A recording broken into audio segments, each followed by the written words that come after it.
अऊज़ु बिल्लाहि मिनश्शैतानिर्रजीम बिस्मिल्लाहिर्रहमानिर्रहीम। वाजिबात नमाज को भी हम कर रहे थे। आज हम पहुँचे हैं किरात के अहकाम पे।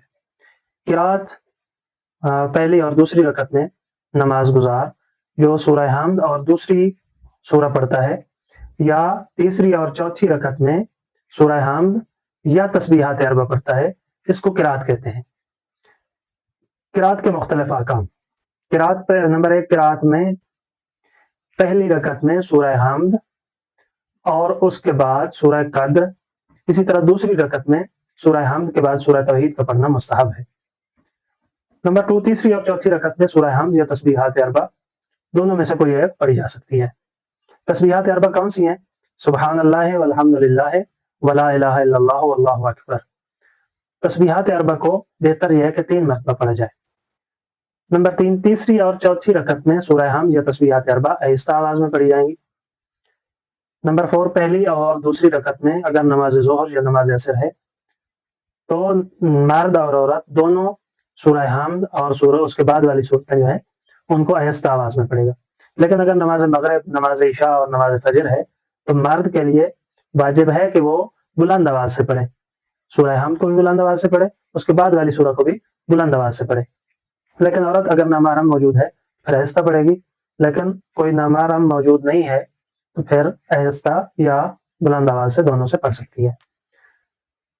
नंबर 5, जिस जगह पर ऊंची आवाज से पढ़नी थी वहां पर आहिस्ता आवाज में पढ़ने और आहिस्ता पढ़े जाने वाली की जगह पर बुलंद आवाज से पढ़ने से तो नमाज बातिल है। मगर ये मसला ना जानने की वजह से या भूल कर ऐसा करे तो फिर नमाज सही है। तो एक शख्स को मसला ही पता नहीं था, उसे नहीं पता था कि ज़ोहर की नमाज में पहली रकत में सूरह हम्द और दूसरी सूरह जो है वो आहिस्ता पढ़ी जाती है। उसको मसला ही पता नहीं है, उसने बुलंद आवाज से पढ़ दिया है तो उसकी नमाज सही है। या भूल गया है, जैसे ही नमाज शुरू की है बुलंद आवाज से पढ़ना शुरू कर दिया, जबकि नमाज ज़ोहर और नमाज असर में आहिस्ता पढ़ना था, या इसके बरअक्स नमाज मगरिब में बुलंद पढ़ना था, उसने आहिस्ता पढ़ दिया। तो भूल कर या मसला ना जानने की वजह से अगर ऐसा किया है तो फिर उसकी नमाज सही है। लेकिन अगर जानबूझकर, मसला भी पता था और जानबूझकर जहाँ पे बुलंद आवाज से पढ़ना था वहां पे आहिस्ता पढ़ा है, जहाँ पे आहिस्ता पढ़ना था वहां पे बुलंद पढ़ा है, तो फिर उसकी नमाज बातिल हो जाएगी। नंबर 6, अगर सूरह हम्द पढ़ते हुए समझे कि गलती की है, मसलन ऊंचा पढ़ने की बजाय आहिस्ता आवाज से पढ़े पढ़े तो जरूरी नहीं है कि पढ़े हुए हिस्से को दोबारा पढ़े। हाँ, एक शख्स पढ़ रहा था, उसको ज़हन में आया कि ये तो मैं नमाज वगैरह पढ़ रहा हूँ और मैंने सूरह हम्द को बुलंद आवाज से पढ़ना था, बोल के मैं तो आहिस्ता पढ़ रहा हूँ, जहां तक पहुंचा वहीं से आगे जो है बुलंद आवाज से पढ़ना शुरू कर दे। ये नहीं है कि शुरू से दोबारा पढ़े, बल्कि जहां पे पहुंचा था वहीं से आगे बुलंद आवाज से पढ़ना शुरू कर दे। नंबर 7, इंसान को चाहिए कि नमाज को क़िराअत और तजवीद के साथ सीखे ताकि गलत ना पढ़े। अगर कोई नमाज को सही तौर पर याद ना कर सकता हो तो जिस तरह भी पढ़ सकता है, नमाज को तर्क ना करे। और एहतियात मुस्ताहब ये है कि नमाज को जमात के साथ पढ़े। एक शख्स है, उसको पता है कि मेरी क़िराअत गलत है, मैं सूरह हम्द पढ़ता तो हूँ लेकिन सही से नहीं पढ़ सकता, जितनी कोशिश की है उसको सीखने की, लेकिन फिर भी उसकी वो गलतियां दूर नहीं हुई। तो अब उसके लिए जरूरी है कि वो जिस तरह भी पढ़े नमाज को तर्क ना करे, पढ़नी चाहिए, जिस तरह भी आती है वैसी पढ़नी चाहिए। लेकिन उसके लिए एहतियात मुस्ताहब ये है कि वो नमाज को जमात के साथ जाके पढ़े।